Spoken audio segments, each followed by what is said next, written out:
I'd like to call the Senate Finance and Appropriations Committee meeting to order. Clerk, please call the roll.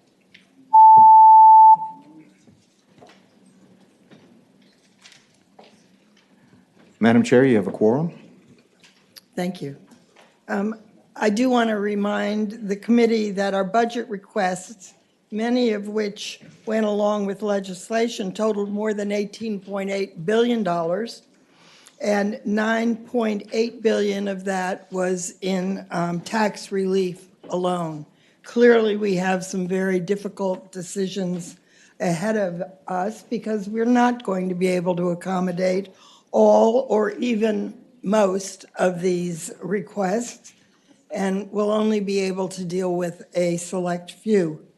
But we again, as I say every week, have an ambitious agenda, so let's get started. First of all, I would like to pass by for the day the entire Resources Subcommittee report and also Senator McPike's bill, Senate Bill 213. Do you need a Those motion? will be passed by for the day. Oh, okay, no motion. Okay, then, excuse me, we'll go to those who have signed up. Senator Suderline, you're first. Is he here?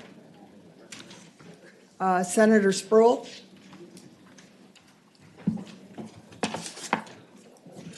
Good morning, madam. Good morning to all. Good morning. SB 315, Virginia Military Community Infrastructure Program. We provide grant matching funds for Virginia military communities. I'm sorry, Senator, Yes, can ma'am. you? Yeah, that helps, the mic. Yeah. Thank you, Madam Chair, thank you. Madam Chair, Virginia Military Community Infrastructure Program, SB 315. We provide grants matching funds for Virginia military communities.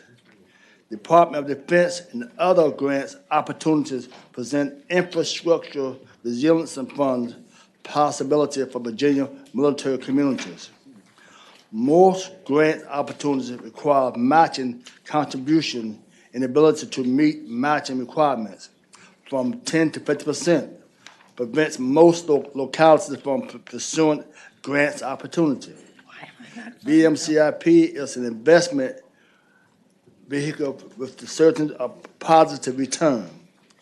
Even at the highest matching requirement of 50%, Virginia will stand to earn 1% of return on investment.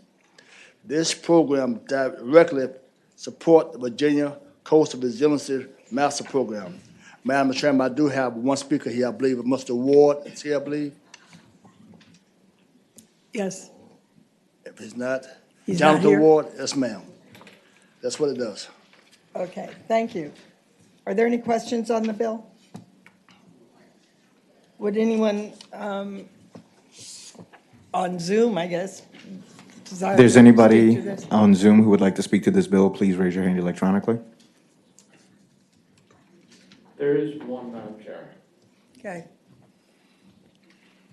Craig Quigley, please unmute and begin your testimony now. We're going to have a total of 2 minutes of discussion on this bill.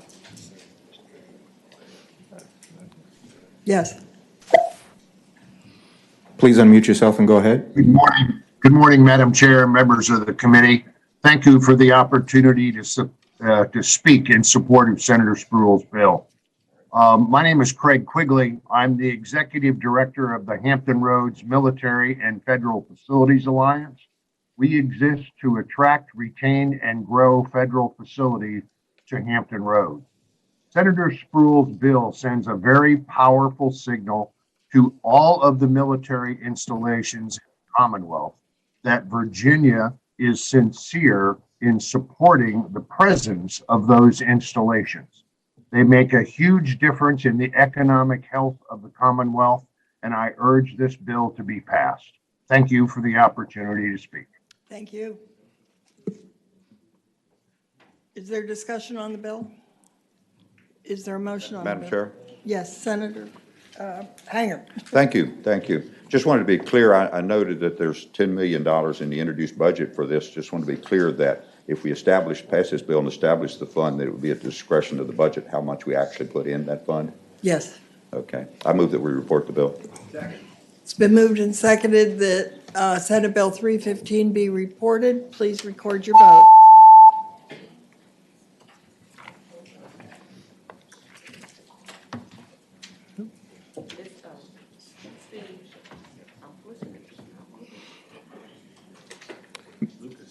Senator Lucas, how do you vote?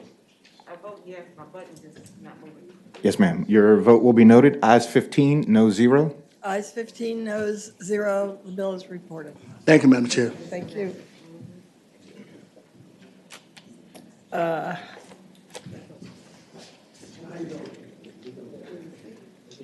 Senator Reeves.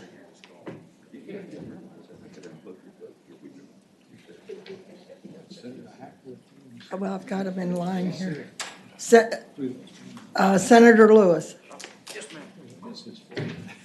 Thank you, Madam Chair. I believe I've got two in front of you this morning. Okay. And I guess numerically, we would start with Senate Bill 507. Senate Bill 507. And Madam Chair, I think you all may have heard, no, you haven't heard this one. What this bill does, and there's a substitute, Madam Chair, and I'd ask the substitute be adopted. Is there a motion?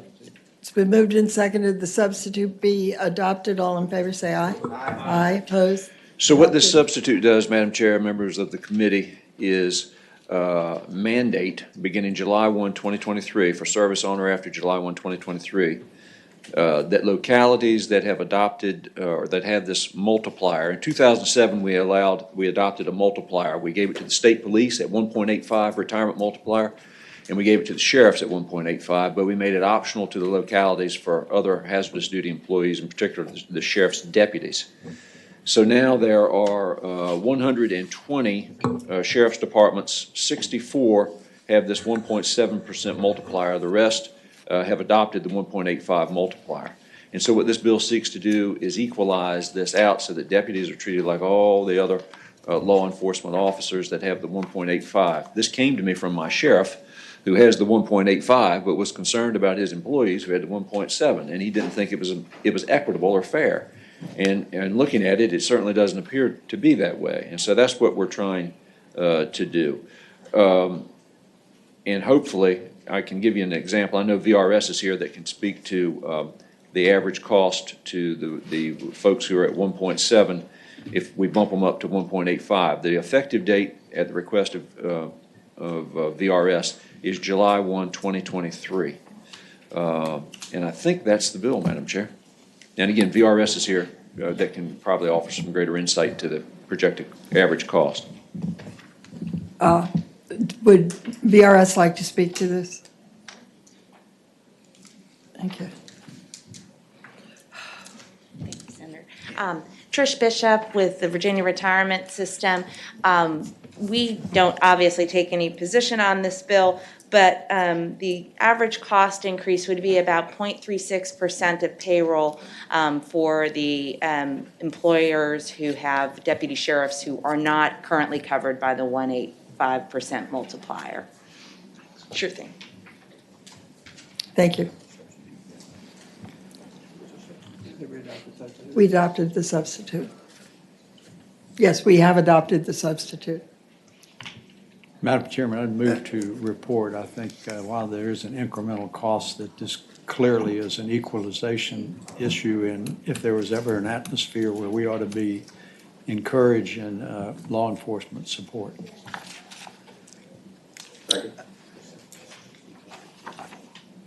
Senator Barker.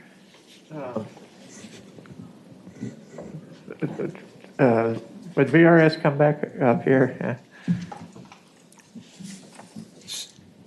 $73,000. Okay. Given the situation with the 1.7 and the 1.85, have you done a full analysis on things, or is there any additional information that would help us on this either now or if we put it off to next year, so. Sure. I think we know fairly certainly what the incremental cost will be by employer, and that's outlined in the fiscal impact statement. And so it is less than 1% of pay. I think, Laura, is there any other actuarial information that might be helpful? Yeah. So it's about a 1/3% of pay that will be increased. What was it? About 1/3% of 1/3 pay. of a percent. So less than 1%, 0.36%. I'm not sure what additional analysis we would do in this particular case regarding the incremental cost increase. All right, okay, thank you. Sure. Okay, we have a motion and a second to report the substitute. Please record your vote. Yes, ma'am. Senator Lucas, how do you vote? Aye. Your vote will be noted. Ayes 15, no zero. Thank you, Ayes Madam Chair. 15, no zero, the bill's reported. And next I have Senate Bill 730, Madam Chair. Senate Bill 730. In this bill, hopefully, Madam Chair, and there's a companion budget amendment, which I think you all have heard, which I know you've heard. And what this bill seeks to do, this came to my attention again from somebody who's been in the court system for a number of years, that the average, or that the juror fee is at $30. It was raised in 1993 from $20 to $30, and it has remained at $30 since 1993.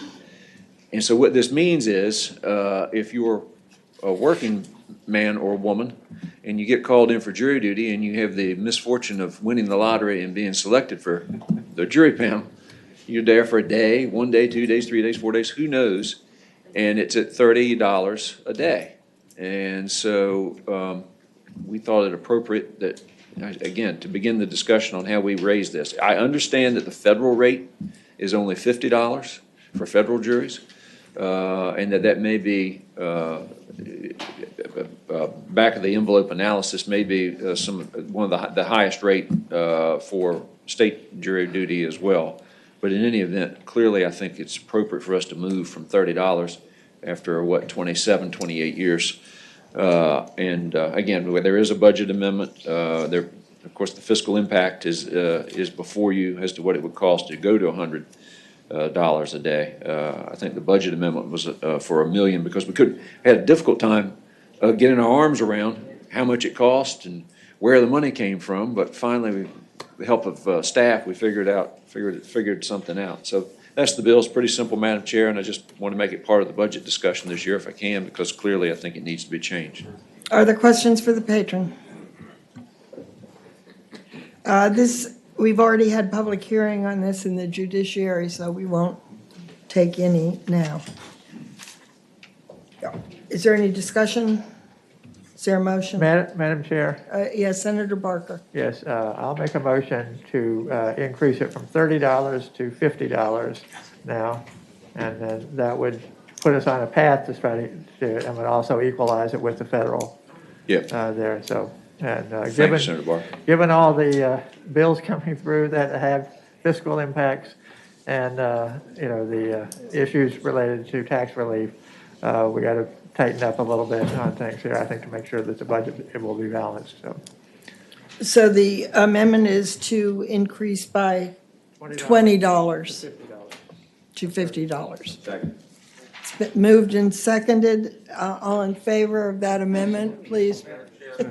Please say aye. Madam Chair, Madam Oh. Chair, Yes. I would hope we resist this. We're the cheapest state in the country. I think $100 for juries is at least appropriate. Just from 1993 to the present, the inflation rate is probably threefold. So anyway, I'm opposing the bill. I'm opposing the amendment.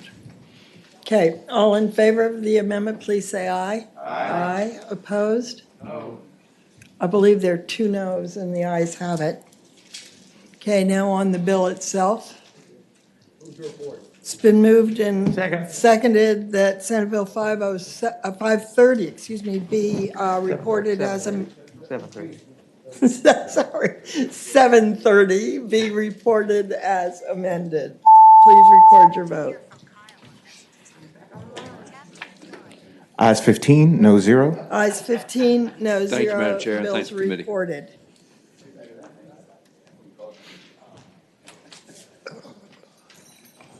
So let's start at the top again. Senator Suterline, Senator Reeves. Senator Reeves. Senator Reeves. Thank you, Madam Chair. I think I have a couple of bills that were in subcommittee that are up today. No, the Resources Subcommittee will be tomorrow. Okay. Madam Chair, I think we have Senate Bill 585. Is that- Senate Bill 585. Madam Chair, if you remember, I came before the committee that, I don't know what day it was, about police dispatchers. And we had put forward the substitute that would allow state level, which greatly increased the price to take care of our dispatchers. And then we also had a local option with regard to our dispatchers. And I left it upon the will of the committee to figure that out with regard to what we can afford. And I think there was overall general willingness for everybody on the committee at that time when I briefed the bill to figure that out. So, Madam Chair, do I need to go back through what it all does, or? No, you don't. Unless you want to. I'm happy to if the committee would like me to talk about what it does, but what this does is it allows dispatchers who have a very difficult job to be included as part as first responders with regard to how they're treated, pay raises and the such. And we heard testimony. We had a bunch of fire associations, police associations, just a ton of people when we presented that bill originally to this committee. It's supported by the Virginia Fire EMS stakeholders, including the Virginia Fire Chiefs Association, the Virginia Professional Firefighters, State Firefighters Association, Volunteer Rescue Squads, Fire Service Council, Fire Prevention Association, pretty much everybody. Senator Reeves, you're speaking to the substitute, which I've just been informed we have not yet adopted, so I would welcome motion. It's been moved and seconded, the substitute be adopted. All in favor, please say aye. Aye. Aye, any opposed? It's adopted. Madam Chair, I appreciate that. I just don't know which substitute, based on the monies that we're going to talk that are available to include the state level, like state police dispatchers and that, or we had a local option, which was a lot lower dollar. Madam Chair and Senator Reeves, the substitute is just your patron substitute. Okay, Senator Reeves, all what right, you had asked for. got it. Thank you, Madam Chair. That's the bill. Is there a motion on the bill? Madam Chair, Senator Barker. I move that we carry over the bill, recommend would carry over the bill and refer this to JLARC, see if that they can help deal with this issue, and if that doesn't work, then have it go to the joint subcommittee. Okay, the motion is to carry over, refer to JLARC to see their recommendations, and if that isn't possible, then to refer it to the joint subcommittee. That's the motion. All in favor? Oh, that's just a motion, right? Rice. Ayes 15, no zero. Ayes 15, no zero. Okay.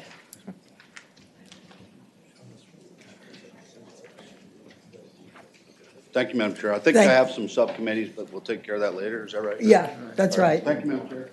That tomorrow, Senator. Senator Hackworth.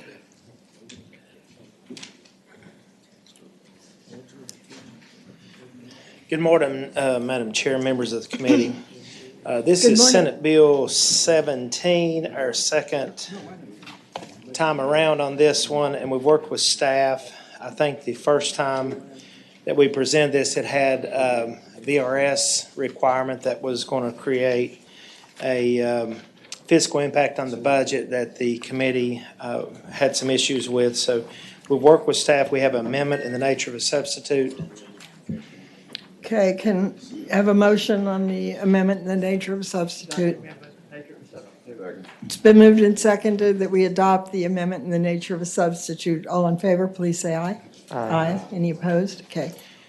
Thank you, Madam Chair. And the intent of this bill is to backfill some of the positions that our sheriffs are having problems filling with employment. And basically what it does, and very simply, is it allows retired or officers that have been off the job that has had previous experience and training as law enforcement officers to return to service no longer than 60 calendar months between retirement and such new employment. And it exempts them from having to go through the academy again. That was the thing that we found out when talking to the sheriffs, is they said we have a lot of these retirees that would like to come back, but they found out they would have to go through the academy again. And so that's all this bill does. It strips it down. There's no physical impact. It just allows them for that exemption. And that's the bill, Madam Chair. Thank you, Senator. Would anyone like to speak in favor of the bill? Yes. If there's anyone in the Zoom room who would like to speak in favor of the bill, please raise your hand electronically. Hello, John. Yes. There are none at this time, Madam Chair. Okay. Me. Yes. Good morning, Madam Chairman and members of the committee. I'm John Jones, representing the Virginia Sheriff's Association. We support the bill. It's another tool for the sheriffs to be able to keep people and employ people. And we have a high vacancy rate, and it's tough to get people to apply to be deputy sheriffs. We hope you'll pass this bill. Thank you. Thank you. Yes, Wayne. Madam Chair, Wayne Huggins, representing the State Police Association. We support this bill also for the reasons that have been articulated. Thank you. Thank you. Okay, is anyone opposed? Can't imagine. Okay. If you're in the Zoom room and would like to speak in opposition to this bill, please raise your hand electronically now. There are none at this time, Madam Chair. Okay, is there a motion on the bill? Move report. Madam Chair, substitute motion. I would move that we carry it over for the year and have it sent to JLARC to see if they can evaluate this. There is a rapidly increasing fiscal impact on this bill, and I think that I think it's something that we need to address. So, if I could, Madam Chair, that's the substitute takes all of that out. Okay, all that's out. Okay, all right. Okay, so you withdraw that motion? I withdraw. Okay. Yeah. Okay, the motion is to report the substitute. All in favor, record their vote. Aye, opposed, no. Ayes 16, no 0. Ayes 16, no 0. The bills are reported. Thank you, Madam Chair. Thank you.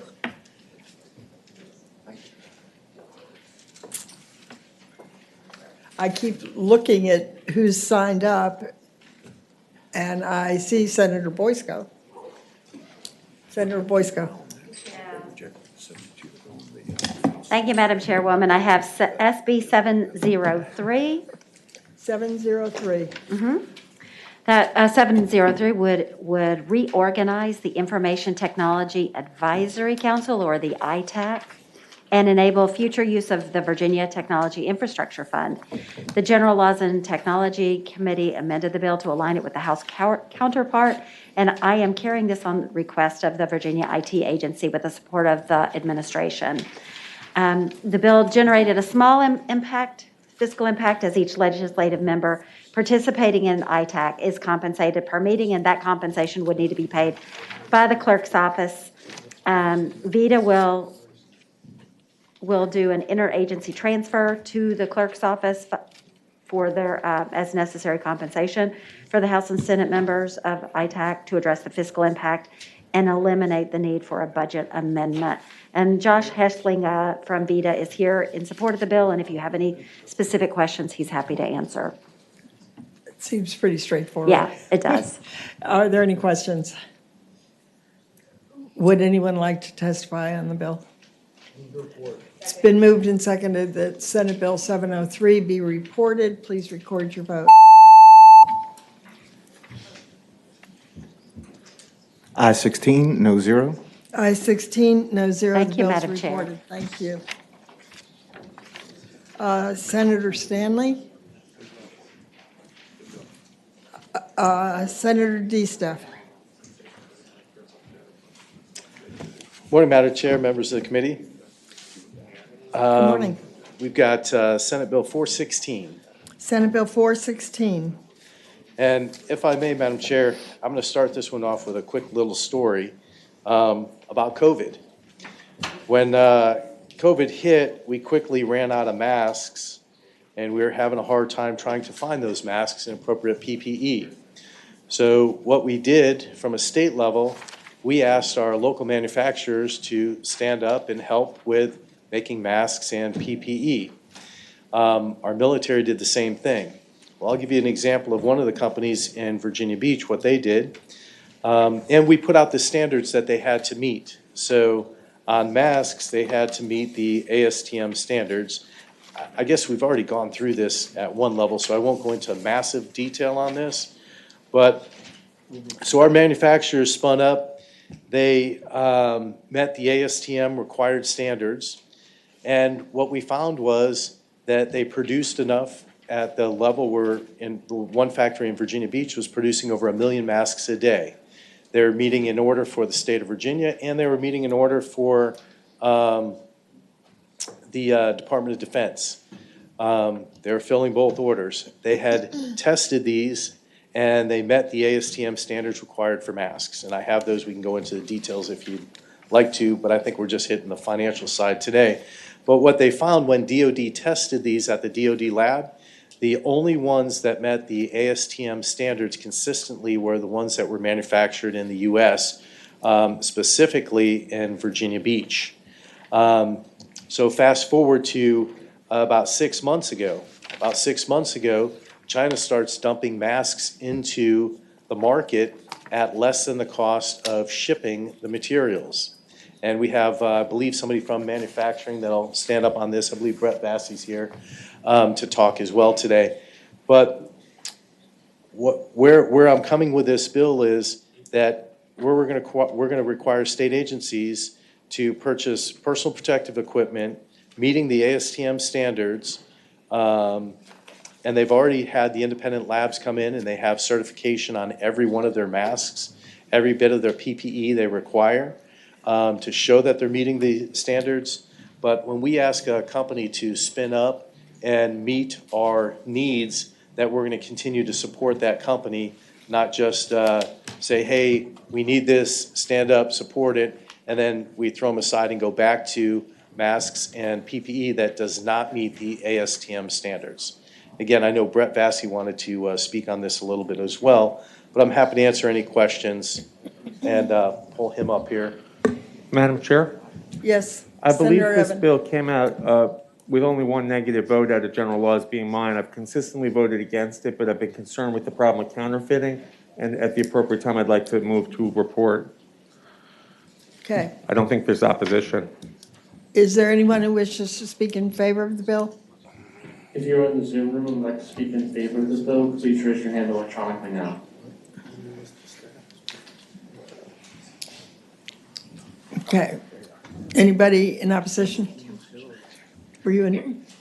Hi, sorry, Paige Wernig with the Virginia Manufacturers Association. Brett Vassey isn't able to be here just yet, but we did want to put in our full support for this bill. It's very critical and important for Virginians. Thank you. Thank you. Is there a motion on the bill? It's been moved and seconded that Senate Bill 416 be reported. Please record your vote.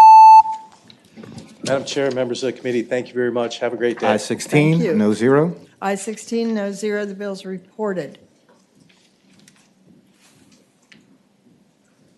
There are people who are signed up who aren't here, which is why I keep searching the audience. Yes, I see you, Senator Stanley. Yes, you're in the Good morning, line. Madam Chair. I only brought one bill for you to kill this morning. Okay, which one? Which one would you like to kill? Senate Bill 712, Madam Chair? Senate Bill 712. If I can make you laugh, I've made my day. Okay.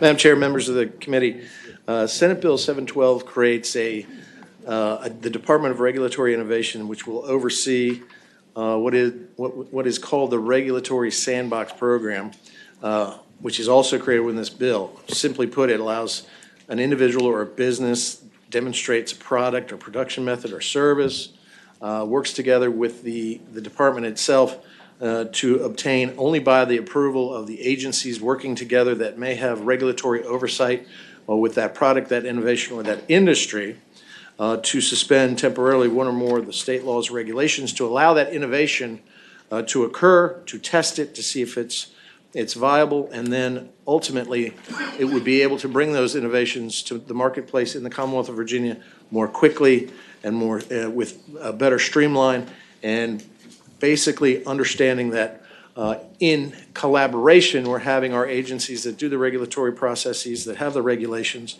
working together, and the Department of Regulatory Innovation would be the conduit by which collaboration and communication would be through the agencies, and also with chosen individuals or entities to demonstrate whether such innovation is worthy or not. It has obvious implications because we have been so far, as they say, it's usually 17 years from the innovation to the product demonstration and use, because the regulatory burdens are so onerous. That does not mean to say that we should not have regulations, but there are those times where we see innovation and we should act upon it in a quick manner. That brings business, that brings jobs, and that brings industries into our area, which help our economy throughout the Commonwealth of Virginia.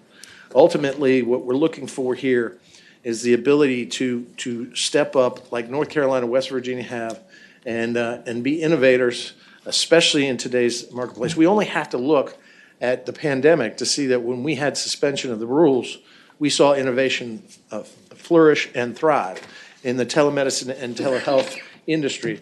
It went from basically low participation in telemedicine, telehealth, but when we had those regulations not in place or those burdens, now what we're seeing is almost 50% participation in telemedicine and telehealth, which has brought quality health care to our rural areas and our underserved, underprivileged areas like the inner cities. That is one measurement of success where this works, and this innovation sandbox, regulatory sandbox, is the way to go, I believe, for the Commonwealth of Virginia moving forward.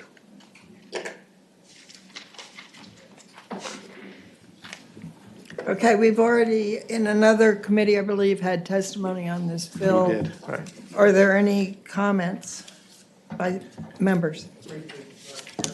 Yes, Senator Evan. It's my understanding, and perhaps the patron will correct me if I'm wrong, that the department's not required to consult with or follow recommendations of state agencies that would otherwise license, authorize, or regulate the applicants, which could allow critically important and longstanding environmental protections to be waived without the input of the agencies that best understand the risks presented by the applicant's proposal. Madam Chair, I'd answer my good friend, the gentleman, Senator Eben, by saying I don't think innovation in today's day and age would include that which is harmful to the environment or would go backward in terms of the environmental protections that we have in place.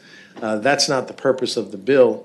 And so I would say respectfully, I just don't see where we would ever agree that some innovation is a great innovation, but it causes to pollute our waters and poison our streams, that this Commonwealth and these agencies would find that to be acceptable. This is supposed to be collaborative, not commandeering. Senator Barker. Madam Chair, I've had conversation with the patron on this measure. I think that there are a lot of things about it that are good. And I think that we need to try to figure out how we could do this. I do have concerns along the lines of what Senator Eben expressed, that in terms of waiving state laws and regulations and leaving that basically just up, not involving the General Assembly or others in that process, presents some situations where I understand you're saying we wouldn't do certain things, but I'm not comfortable enough to be able to support it. as it has been presented and is written right now. What I would like to do is what I would propose is that we carry this over, have have a work group who would have it addressed through the process this year, and come back on it next year. And there are clearly certain aspects of it that could be implemented by the administration without having legislation yet, so. Madam Chair, I'd answer the gentleman if allowed, just to say, look, if there is a concern about something that may be environmental, we even have built into this that, that we must keep in place consumer protections while these innovations are occurring within the sandbox. If there is something that requires or that would even threaten our environment, I think we could put that in this bill. I understand your concerns, but I think every year that we sit and wait is another year that North Carolina, West Virginia, and other states that are adopting these programs or have these programs in place get farther out and pass us by, and I don't want that to happen. And so that's why I think it's important for now, but I understand Senator Barker, Madam Chair, Senator Barker, who he and I have worked on some very innovative things, and where he and I have co-sponsored bills together that have made a difference in the Commonwealth of Virginia. I think this is one of those times, and this is one of those bills. Senator Hanger? Oh, thank you, Madam Chair. I was just wondering, it is innovative, and I was wondering if the bill allows a waiver of existing state laws if approved, and I was wondering if this might help some of your entrepreneurs in Franklin County continue to manufacture one of their favorite products. Madam Chair, to answer the gentleman that if we were considering waiving the tax rule, I don't think that they would make it anymore because then it wouldn't be fun. Part of that is civil disobedience, which makes it not only fun to make, but also fun to drink. So I don't think this would harm that industry. I think they've done all the innovation they can do in that wonderful sport. I don't believe we have a motion on the floor. Senator Barker? I will make a motion that we carry the bill over and work on it during the intercession here. So It's been moved and seconded that the bill be carried over and we work on it in the interim. All in favor, record their vote. Aye. Opposed, no.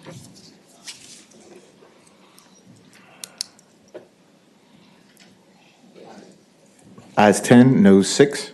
Ayes 10, noes 6. The bill is carried over and we'll work on it in the interim. Thank you, Madam Chair. Thank you, members of the committee, for your time. I appreciate it greatly.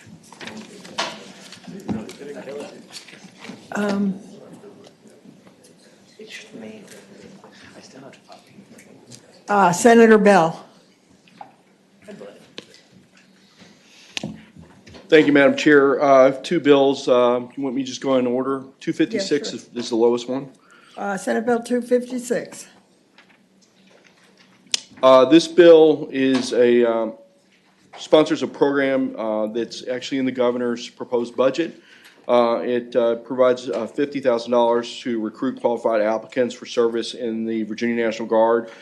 This program has actually been implemented in a number of other states, and the conversion rates of applicants with a referral type program has proven very successful, much higher than a normal recruit that would come in the door. So with that, I'll be happy to answer any questions, but the bottom line is for this amount of money, we found it is a much higher conversion rate, and we are actually at a very critical point where we badly need more people in our National Guard. Thank you. This has been in a previous committee, so we won't take public comment. Is there a motion? Move to report. Oh, sorry. I understand you have a substitute. That's There was an technical. amendment for a minor word change, I believe. Is it a substitute or amendment?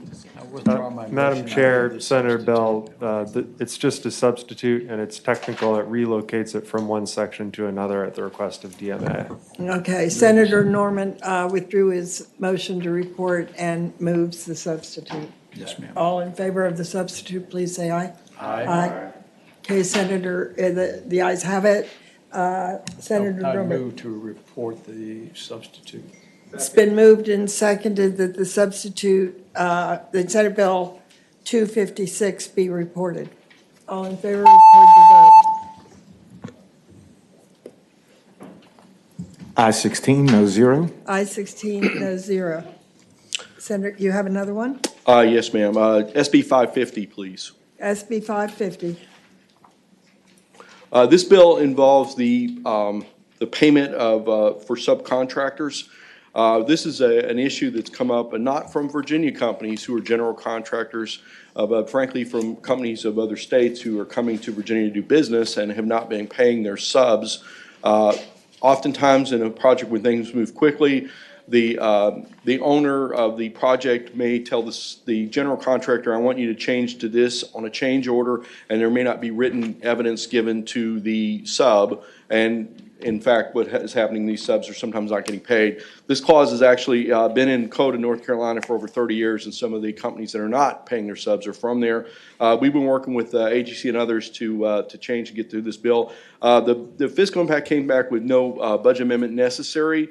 It did basically go in to some detail about what would the clauses that we required in contracts to make sure this payment would happen. I will tell you from going through the bill and talking with stakeholders, the public funds, which mainly the FIST indicates, public work is not the issue. It's mainly private work. I'll be happy to answer any questions committee has. Are there any questions? Is there a motion? Move to report. It's been moved and seconded that Senate Bill 550 be reported. Please record your vote.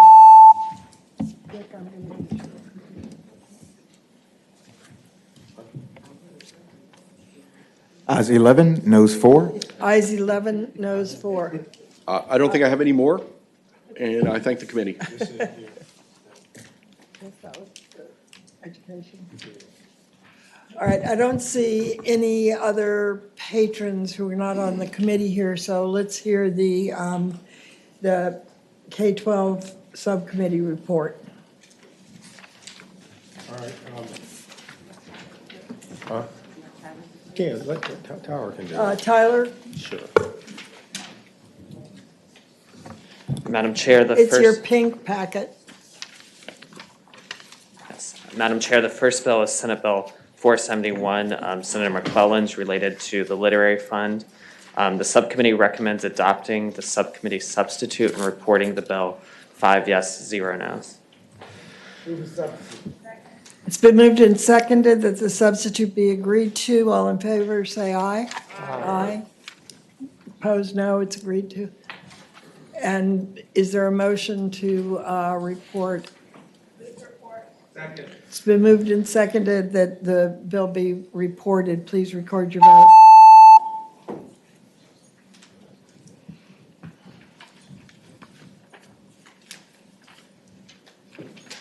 Ayes 15, no 0. Ayes 15, no 0. The bill's reported. Okay. The next bill, You Madam weren't voted. Did you want to record? No. Okay. Madam Chair, the next bill is Senate Bill 473, Senator McClellan's related to the school construction fund. The first action on this bill is recommending incorporating Senate Bill 117, Senator Newman. It's been moved that Senator Newman's bill be incorporated into, I don't see. 473. 473, thank you. Moved and seconded, please record your vote. Need 1 second to set that up, Madam Chair. Is it SB 473? Yes. Correct. Yes.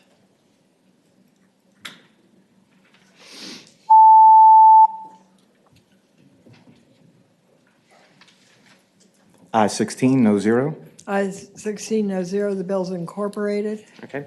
The recommendation of the subcommittee was to adopt a subcommittee substitute and report the bill. 5 yes, 0 no. Is there a motion to adopt the committee substitute? Been moved and I've got a seconded. question, if I could. Yes, Senator Deeds. Maybe for Tyler or Senator McClellan. Does this money flow through the composite index, or does it go back to the localities where it's generated? So, first of all, as amended, just to be clear, the bill does not deal with surpluses, so the description is wrong for, that's a different bill. I get it. It Yeah. deals with casino. Yeah. It does not change how the casino money is allocated currently. So however that is handled under current law remains the same. All the bill would do now is 98% of the casino revenue currently goes to the casino fund to be appropriated for school construction. This now would put that money in the school construction fund, but however it flows back or not currently doesn't change. Madam Chair, Senator Peterson. I think that's, Deeds asked the right question, Senator Deeds asked the right question. School construction money right now, how is that returned to localities? Madam Chair, in the introduced budget, there's $500 million for school construction, and that goes back based on every school division getting an allocation of $1 million, a base allocation of $1 million, and then after that is distributed, it's distributed on a per pupil basis. So it's based on school age. So it's population. ADM? Yes. Mm-hmm. Okay. Okay, is there a motion on this bill? Move to report. It's been moved and seconded that Senate Bill 473 be reported. Please record your vote. Ayes 16, no 0. Ayes 16, noes 0. The bill's reported. Okay, Madam Chair, the next bill is Senate Bill 481, Senator McClellan's. This is related to school boards and local governing bodies retaining unexpended local funds. The first action on this bill is recommending incorporating Senate Bill 276, Senator Stanley's bill, into Senate Bill 481. It's been moved Second. and seconded that Senator Stanley's bill 276 be incorporated into Senate Bill 481. Have I got the numbers right? Yes. Good. Okay. All in favor of that motion, vote aye. Opposed, nay. Ayes 16, no 0. Ayes 16, no 0. It's incorporated. Okay. Senate Bill 481, the subcommittee recommends adopting an amendment and reporting the bill. 5 yes, 0 no. So is the amendment in a substitute, or we need to adopt? You need to adopt this. Okay, is there a motion on adopting the amendment? Madam Chair, I've got a question. First, Tyler, is the amendment consistent with the language that you've got bold on the top of page 18 of the pink? Madam Chair, Senator Deeds, the language, the amendment does make the language consistent between the budget and the bill. So I'll move the amendment. Okay, Senator Deeds moves the amendment. Is there a second? And it's been seconded. All in favor say aye. Aye. Opposed, no. It's adopted. It's been moved and seconded that Senate Bill 481 as amended be reported. Please record your vote.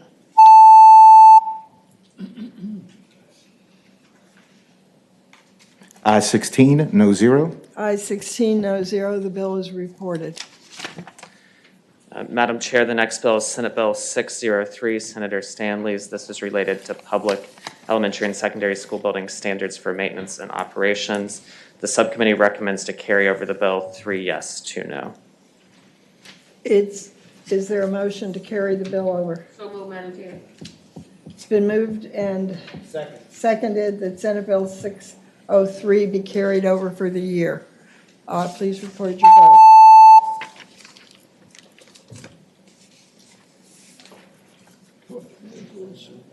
Ayes 9, no 7. Ayes 9, no 7. The bill is carried over for the year. The next bill, Madam Chair, is Senate Bill 384. This is Senator Donovan's bill related to a statewide learning management system. The subcommittee recommends reporting. 4 yes, 0 no. The recommendation is that Senate Bill 384 be reported. Is there a motion? Yeah. It's moved and seconded that 384 be reported. Please record your vote.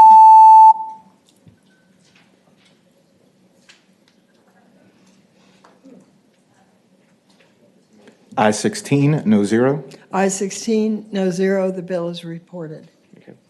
Madam Chair, the next bill is Senate Bill 430, Senator Donovan's, related to the Department of Education assessing individual student growth. The subcommittee recommends to carry over the bill 2 yes, 1 no, and 1 abstention. Is there a motion to carry over Senate Bill 430?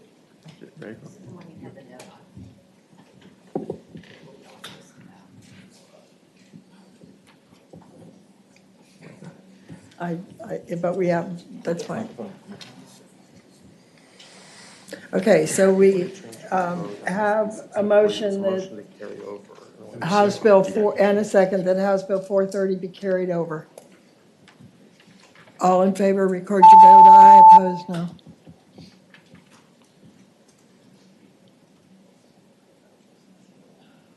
Ayes 11, noes 5. Ayes 11, noes 5, the bill is carried over for the year.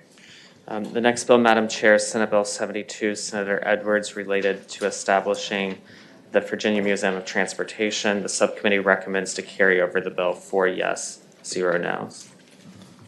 The recommendation is that Madam Chair, Senate Bill 72 be carried over. Madam Chair, I have a question. Yeah. Yes, I Senator. believe the subcommittee also is going to have staff look at it over the year. Isn't that right? Madam Chair, Senator Edwards, that was the recommendation of the subcommittee to have staff look at that as well. So the motion would be to carry it over with the staff looking at it further. Okay, thanks. Okay, so the motion is that Senate Bill 72 be carried over with staff looking at it over until the next session.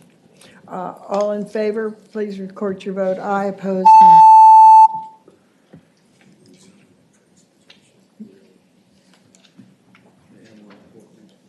Ayes 11, noes 5. Ayes 11, noes 5. The bill is carried over and will be studied. The next bill, Madam Chair, is Senate Bill 156, Senator Hashmi's, related to English language learner instructors.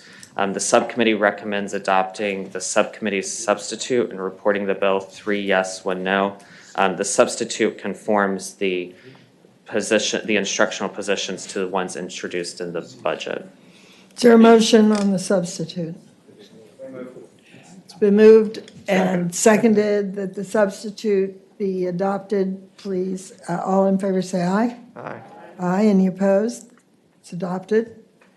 Is there a motion on the bill? Move to report. It's been moved and seconded that Senate Bill 156 be reported. Please record your vote.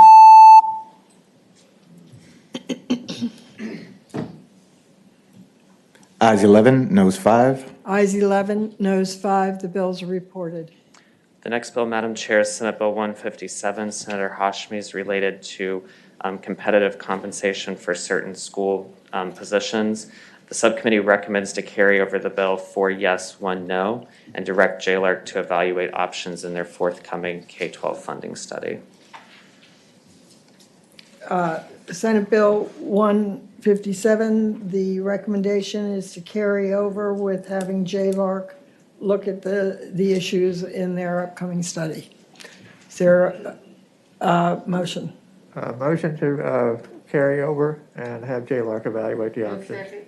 It's been moved and seconded. Please record your vote.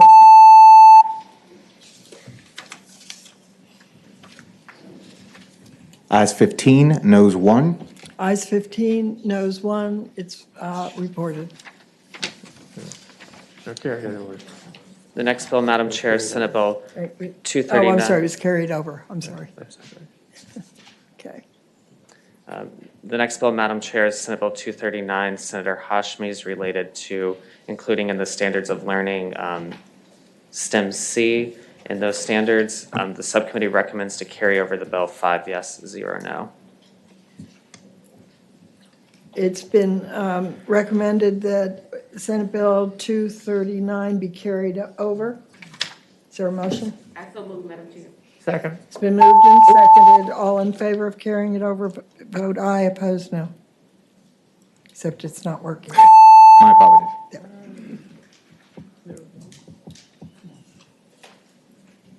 Ayes 14, noes 2. Ayes 14, noes 2. The bill's carried over. next bill, Madam Chair, is Senate Bill 261, Senator Hashmi, related to the STEM Education Advisory Board doing a review of labor statistics categories.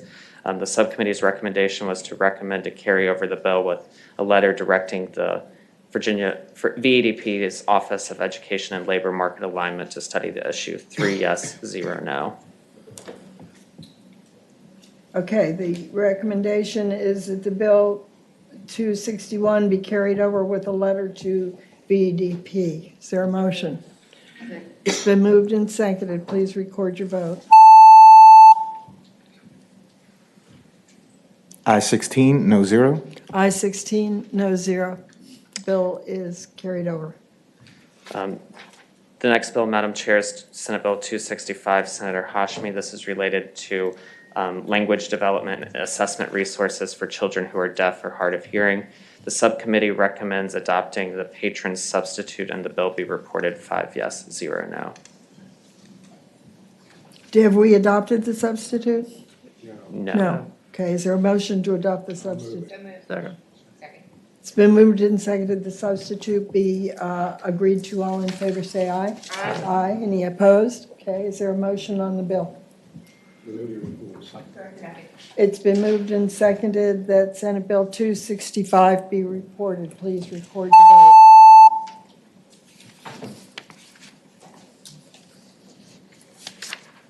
I 16, no 0. I 16, no 0. The bill's reported. The next bill, Madam Chair, is Senate Bill 616, Senator Lucas's bill related to the Virginia Literacy Act, Early Student Literacy. The subcommittee recommends adopting an amendment and reporting the bill 3 yes, 2 no. The amendment would require the staffing standard for reading specialists as described in the bill to be effective with the fiscal year 23. Is there a motion to adopt the amendment? So moved, Madam Chair.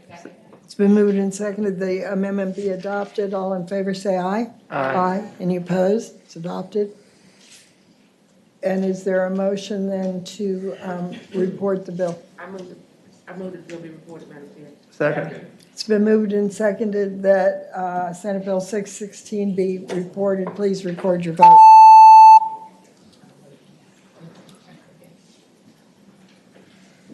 I 16, no 0. I 16, no 0. The bill's reported. Madam Chair, the next bill is Senate Bill 490, Senator McClellan's. This is related to revisions to the standards of quality. The subcommittee recommends adopting the subcommittee substitute and reporting the bill 4 yes, 0 no, 1 abstention.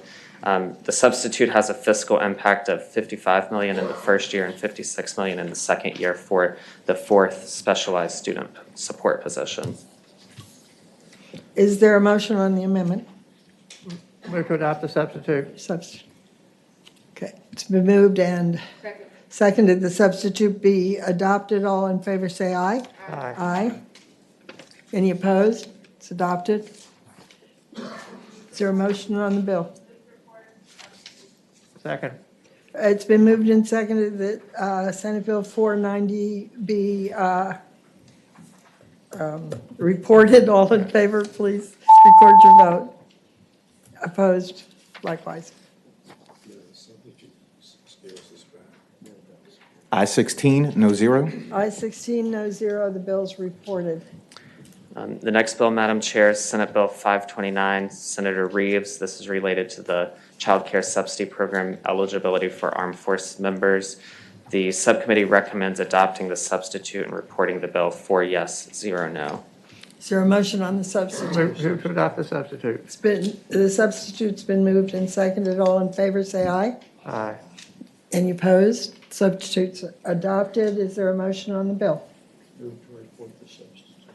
Second. It's been moved and seconded that Senate Bill 529 be reported. Please record your vote. I 16, no 0. I 16, no 0. It's reported. The next bill, Madam Chair, is Senate Bill 628, Senator Stanley, is related to the establishment of a public schools trades incentive fund and program.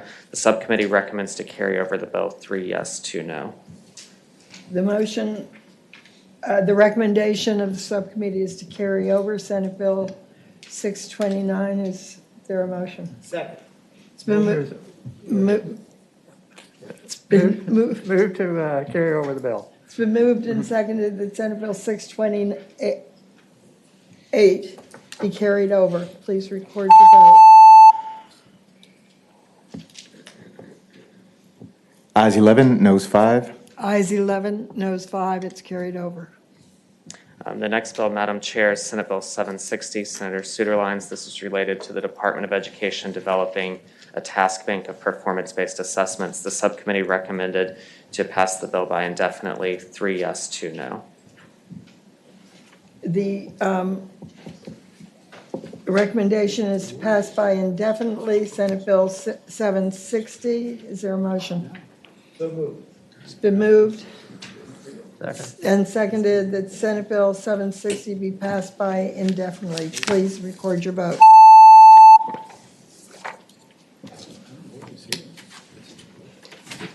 Ayes 11, noes 4. Ayes 11, noes 4. The bill is Yep. passed by indefinitely. Ayes 12, noes 4. Ayes 12, noes 4. The bill is passed by indefinitely. Madam Chair, that completes the K-12 That report. Well, thank you. You got through quite a few. Yes. I have Senator Suderline in line. Yes, Madam Chair. Thank you. Thank you, Madam Chair. Senate Bill 5 is a bill that we have passed through the Senate twice already on and every time we had a majority support of both caucuses. It simply makes parole board votes public. Okay. That's the bill. All righty. And we will not have public testimony because there's previously been an opportunity. Is there any discussion on the bill? Would anybody like, it's been moved? Second. And seconded that Senate Bill 5 be reported. Please record your vote.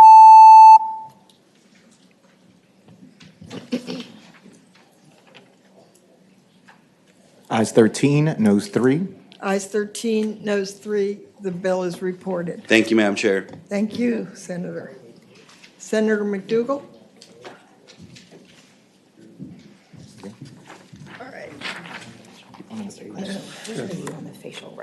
Okay, then we have more bills by members of this committee. If I can find the right piece of paper.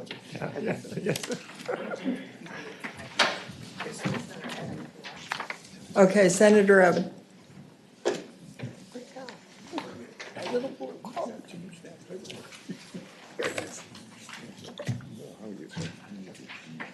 Would you like me to take up the constitutional amendment first or the tax bill? Let's do the constitutional amendment. Okay.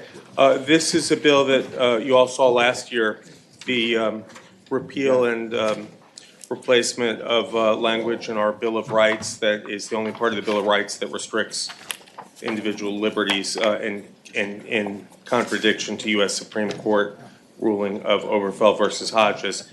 And just as laws and customs have evolved since the 1600s when we started making our laws here in Virginia, they've evolved since 2006 when we had the marriage amendment on the ballot.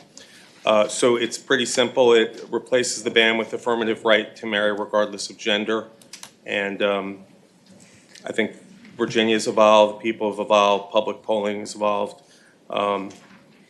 It took us only 1 year in 1968 to repeal our anti-miscegenation law after Loving versus Virginia, and it's been some time since the Supreme Court, since 2015, since the Oberfeld versus Hodges decision. Thank you. Is there a motion on SJ5? Move to report.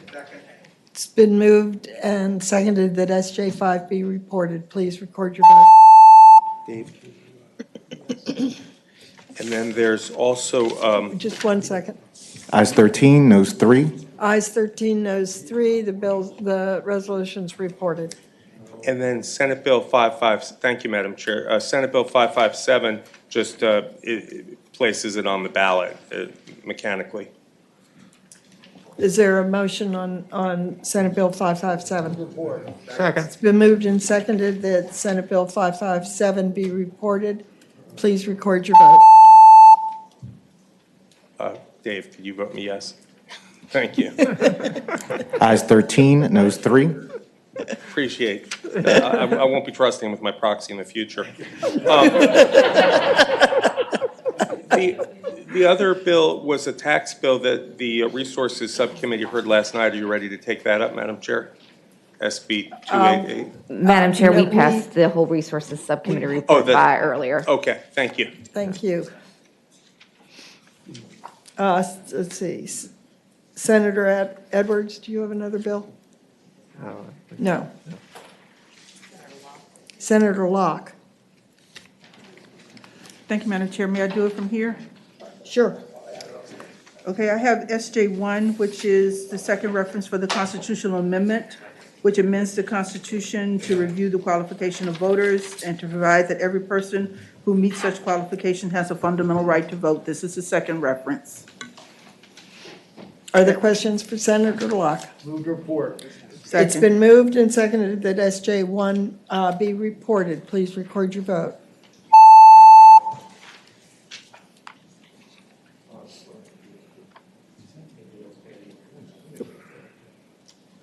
Ayes 16, no 0. Ayes 16, no 0. The resolution's reported. Senator Locke. And SB 21 is the bill that would place this on the ballot, the voter referendum. Is there a motion on SB 21? It's been moved and seconded that SB 21 be reported. Please record your vote.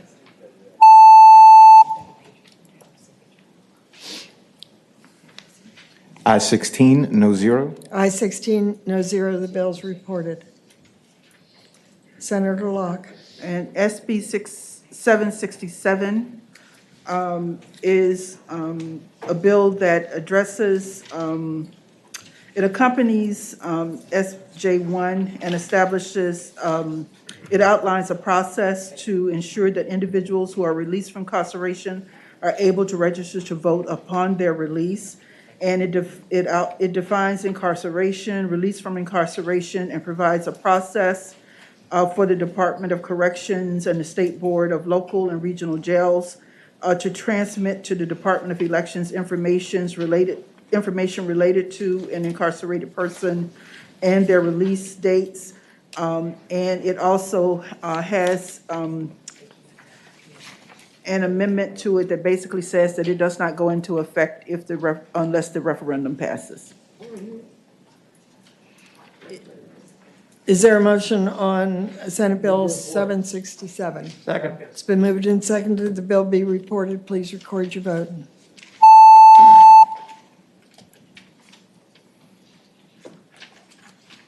Ayes 12, noes 4. Ayes 12, noes 4. It's reported. And that's all the news I have to print. I have on my list 632. We passed that by, sorry. Okay. Okay, Senator Lucas. Thank you, Senator Locke. Senator Lucas. Oh, on my report. Yeah.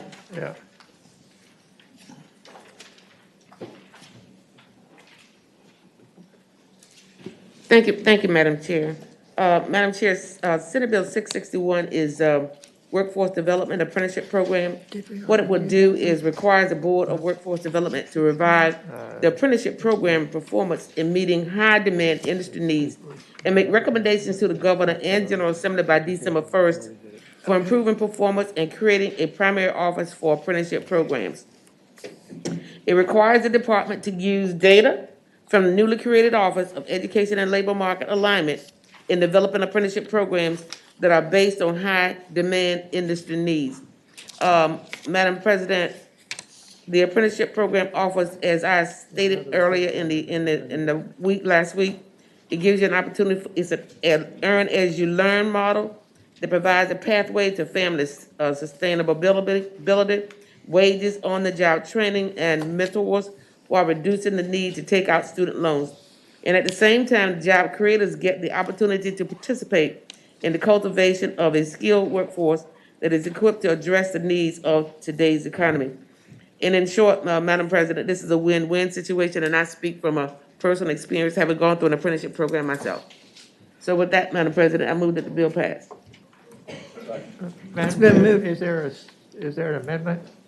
An amendment or a substitute? Substitute. Oh, I move to substitute, Madam Chair. It's been moved and Second. seconded, the substitute be adopted. All in favor, say aye. Aye. Aye. Any opposed? It's adopted. Now would you like? Yes, Madam President, Madam Chair, I move that the bill be approved as amended. Second. It's been moved and seconded, the bill as amended be reported. Please record your vote. Ayes 16, no 0. Aye 16, no 0. It's reported.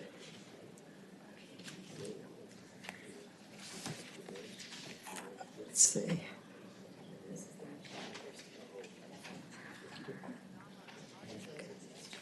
Let's see, Senator McClellan, you have Senate Bill 477.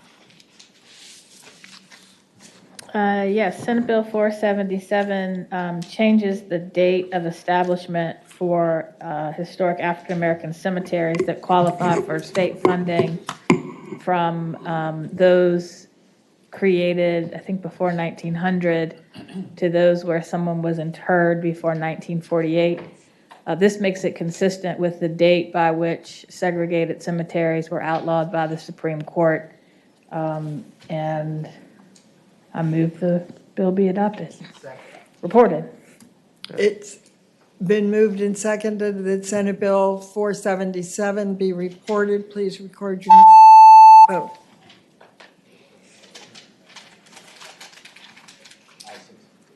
Ayes 16, no 0. Aye 16, no 0. The bill's reported. Senator McClellan, I believe you have Senate Bill 487 that hasn't been dealt with yet? Yes. Senate Bill 487 establishes the Virginia Center for Firearm Violence Intervention and Prevention at the Department of Criminal Justice Services. And it does two things. One is it transfers to the center the Virginia Gun Violence Intervention and Prevention Fund.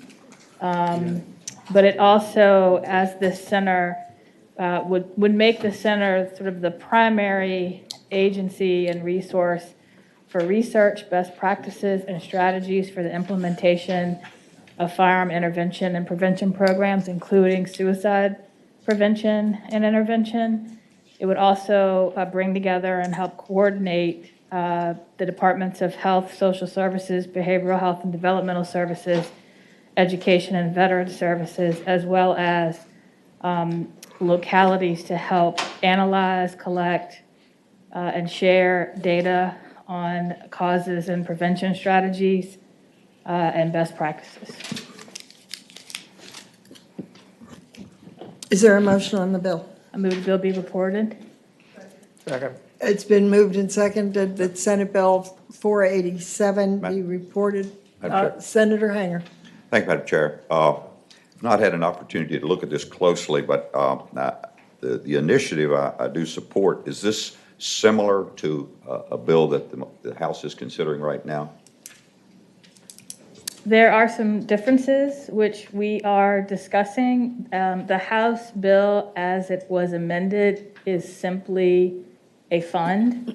I think it is a fund to help fund gun intervention programs, but it is, so I think it's a little more limited than the fund created here, but it also does not include the center that does the data collection, coordination, research, analysis, et cetera, et cetera.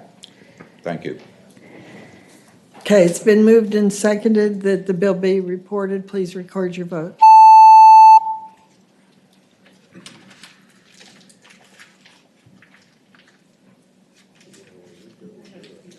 Senate.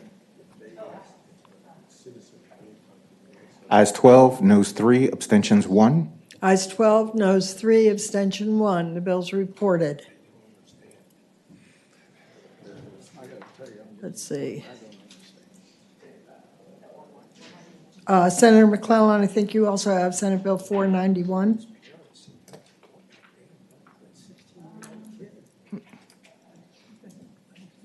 Diaspora.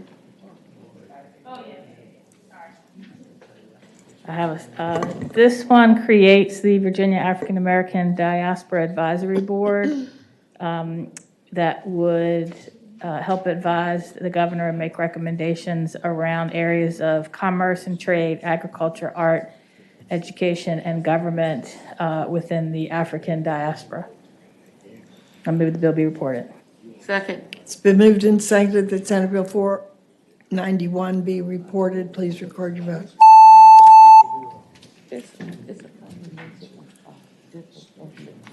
Ayes 16, no zero. Ayes 16, no zero. The bill is reported. I believe that completes yours, Senator McClellan. Senator Peterson, you have Senate Bill 666. He's not here. Okay. Senator Ruff, Senate Bill 71. Thank you, Madam Chairman. This deals with the tuition tax credit for those serving in the National Guard. I believe that we have a substitute, and I would move the substitute be adopted. It's been moved that and I assume seconded, that the substitute be adopted. Yes. It's what? It's an amendment? Be adopted? All in favor say aye. Aye. Opposed, no. Madam Chairman, this bill comes at the request of the prior administration and is supported by the new administration. The program would be converted to a reimbursement system after completion rather than the current prepayment system. This makes it more similar to North Carolina and Maryland. Also, the language shifts things around to more clearly explain what is expected of those eligible. They will be required to have at least 2 years left in their enlistment, and they must satisfy. Those applying must satisfy financial obligations to the school, and the applicant must show proof of acceptable academic performance. The governor's budget included $1 million extra to help this program along. And I would move that the bill be reported. It's been moved and seconded that Senate Bill 71 be reported. Please record your vote.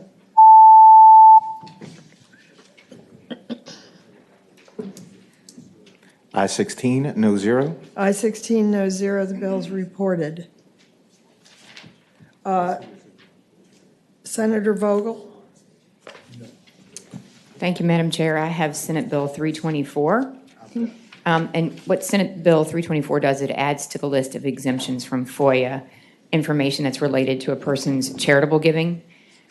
Just by way of background, Virginia is the 7th most charitable state in the United States, and this is consistent with federal policy and also case law. As a practical matter, we've said for federal policy matters, the IRS, if you make charitable contributions, the IRS does not disclose that information on your 990 tax return if you're a C4 or a C3. And so what we were simply trying to do is make certain that in Virginia, we have in our code language that's consistent. And so with a few tweaks that were made at the request of some of our agencies, I'm going to move that this committee adopt a substitute that was passed in the House so that we can conform the two of them. And it just addresses some agency information that we want to be absolutely certain isn't swept in by mistake. And I think Connor can speak to it. It's just, I think, 1 or 2 small additions. I don't have it because it's not up yet on DLS. Yes, Madam Chair and Senator Vogel. The only difference in terms of conforming to the House version is, as Senator Vogel describes it, it allows for the collection of specific information when it's for the purpose of investigating charities who violate the law with respect to soliciting charitable contributions. So with that, Madam Chair, I would move passage of the bill. I don't believe we've adopted the Oh, substitute. sorry. I move we adopt the substitute. It's been moved and seconded that the substitute be adopted. All in favor say aye. Aye. Opposed? It's adopted. Okay, now, Madam Chair, I move passage of Senate Bill 324. The motion is to report Senate Bill 324. Please record your vote.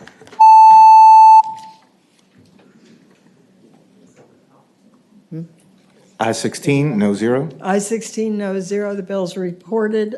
Senator Peterson, you have Senate Bill 666. Thank you, Madam Chair. I'm going to walk around if that's okay. I just feel more comfortable facing y'all. You don't want to be stabbed in the back?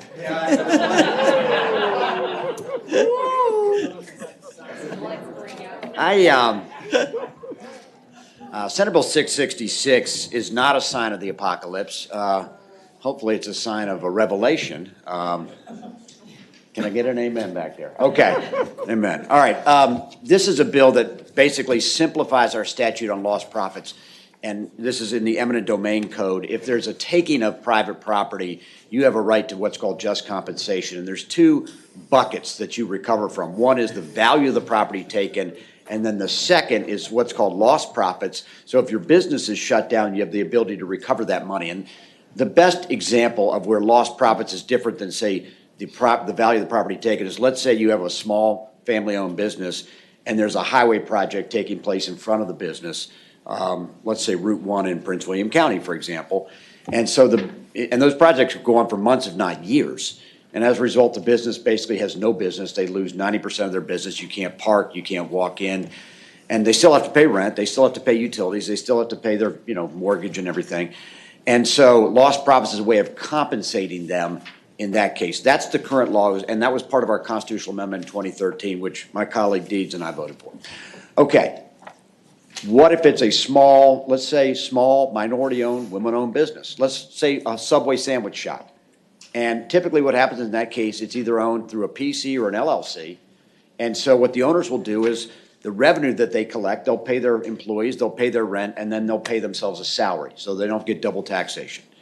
And that, what it means is effectively their corporation, which owns the business or owns the land, may show zero at the end of the year.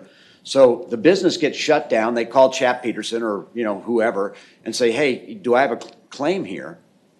And I say, I look at their tax returns and I'm like, I can make an argument, I can try and work the magic, but you got a problem that your tax returns say zero, even though that's your livelihood that's been taken away. And this bill addresses that.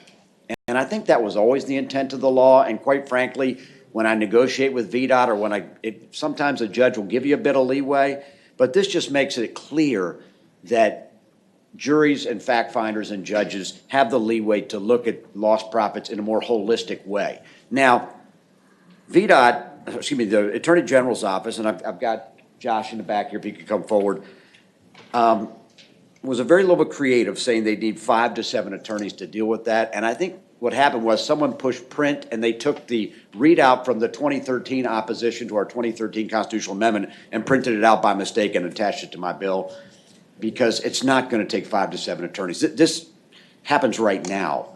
And again, the compensation is simply to allow small family-owned businesses, typically woman-owned and minority-owned businesses, to have the same right of recovery as a Target or a Walmart. Madam Chair, Senator Deeds. does this affect any situation other than condemnation? No. Madam Chair. It's only in the code for condemnation. Madam Chair, so if a locality grants a festival permit and access is blocked for 6 hours or something, the lost profits that the business claims they may have gained? I have heard that. I have heard that story for a decade now. There's not a case in eminent domain in this state I don't know about. I've never heard of anybody even making that claim. It's just never happened. I won't analogize. That's. Any other questions? Yes. Madam Chair, members of the committee, Josh Humphreys with the Office of the Attorney General. Appreciate Senator Peterson coming to us. We do think that the estimation is a little bit high on the fiscal impact statement. Our other concerns with the bill have been addressed in the substitute, so we have no problem with the bill. Thank you. Yes, sir. There's behind you. That's all I have, Madam Chair. Chap behind you. No, sorry. Oh, I thought we were good. We are good on parts of it. You said you'd see me in the House. This is only on this. Madam Chair, Mark Yes. Flynn, Virginia Municipal League, and I apologize, I haven't had an opportunity to speak in advance, and I won't get into the substantive parts of the bill. But for small localities particularly, there will be some landowners, they might lose, but there'll be some folks who will sue for a parade or a street being torn up or something like that, which they couldn't do before this bill, without this bill. And for the smaller localities particularly, they're gonna have to hire outside counsel. They don't have an attorney that does eminent domain stuff, and that's gonna just cost some money. Certainly we'll talk with the patron on the substantive issues at a different time, but that's the concern on the financial side of it. Thank you, and I apologize. I thought we were talking about it. Okay. You broke my I just simply say, there's the one paragraph about temporary interference. Again, if you have a situation where you have a highway construction project in front of a business, there may be no actual take. There's still a lost access claim. That's what that language is intended to address. The parade example, I've heard it for a decade. I've never seen that claim brought. There is a de minimis. No attorney's going to bring that claim. There's no money in it. No. Anyway. You spoke for your profession. Goodness. That's all I have, Madam Chair. And I'll move to report the bill. It's been moved and seconded that Senate Bill 666 be reported. Please record your vote.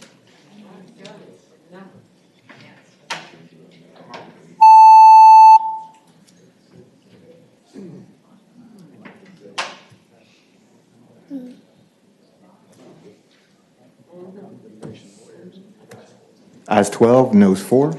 Ayes 12, noes 4. The bill is reported. I would ask, does that complete our docket? Yes. And when is our next meeting? Tomorrow at 4:30? We have a lot of bills. Tomorrow at 4:30. Okay, thank you. Committee will rise.